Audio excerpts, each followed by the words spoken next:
Kupata information unataka connect. Life ni journey pia ni process connect. For every step una make it brings a different outcome. It always comes together. Everything in life is a process. Life is a journey. Believe in the process. Everything in life comes together.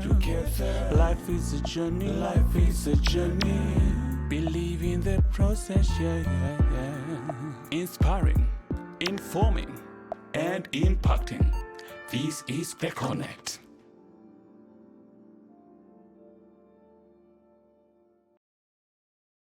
Hi guys, and welcome to another great episode of WizeUp. And the topic for tonight is mental health.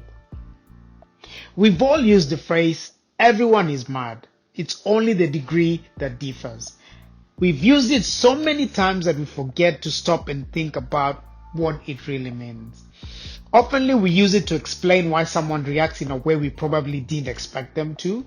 And the danger is, this has prevented us from really digging deep and having conversations about what the problem could really be. But if we were really to think about it, our reaction to situations and events is our own reflection of the state of our mental health, where mental health is the ability to feel, think, and act in ways that can help us enjoy our life and cope with the challenges that we face. I like to compare it with physical health, because if you're having a headache, you will go to your doctor and tell them you're having a headache.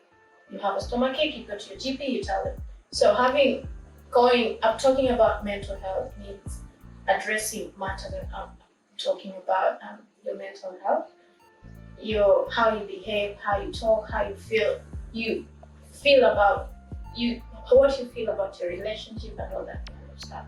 You're feeling good about your life. Most of us are privileged to have willingly migrated from our home country in search of a better life through education, work opportunities, so that we can better ourselves. Unfortunately, we forget that the pressure to perform in school and at work can take a toll on our own mental health. Coupled with the separation from our homes, family members, customs and traditions, and the challenges to navigate our new cultural context, we are a people ready to topple over, and yet we do not recognize the symptoms of mental health. There's an illness and there's a problem. Yeah. It's a mental health problem.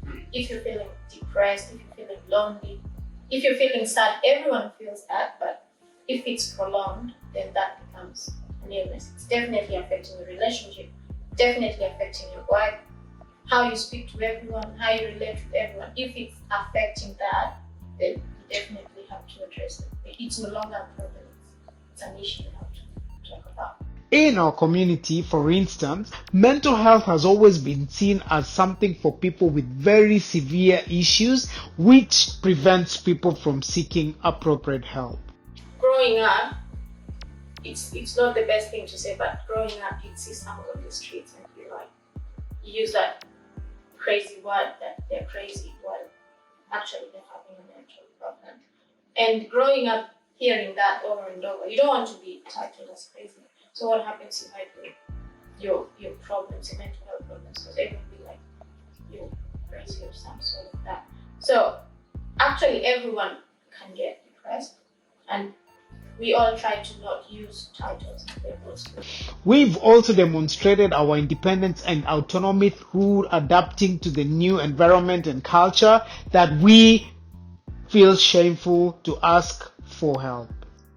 You don't want to interact with anyone. You feel like everyone is judging you, and because talking to people, you'll end up expressing how you feel. People will judge you how you feel, or rather they just brush you off and tell you, oh, you'll get fine. Yeah. So you tend to stay away because you don't want people noticing the difference. Yeah. And that's even a risk factor to a major depression. Yeah. What are some of the misconceptions that people actually have out there about people suffering from mental health illness? The main one is they think they cannot be affected by mental health. That's the main one. They feel like because they have a job, they're in a good relationship, they're exercising, And also when it comes to the isolation and discrimination, you feel like when I tell someone how I feel, they're not gonna respond or they're not going to help. They have the information, but either they don't know how to help or they don't see it as an issue, as how really it's an issue to me. That is why most people tend to stay away from crowded places and just they don't want to talk about their feelings. Yeah. Understanding mental health spectrum, however, shows us that we all need help at a given time in our lives, given the daily pressures we face. Don't assume anything. Don't just assume because someone appears uncared or not groomed, they're definitely having an alcohol problem or they are using drugs or all that kind of stuff. The main one is just to, if you can help, you definitely can help. Talk to someone. Be very non-judgmental.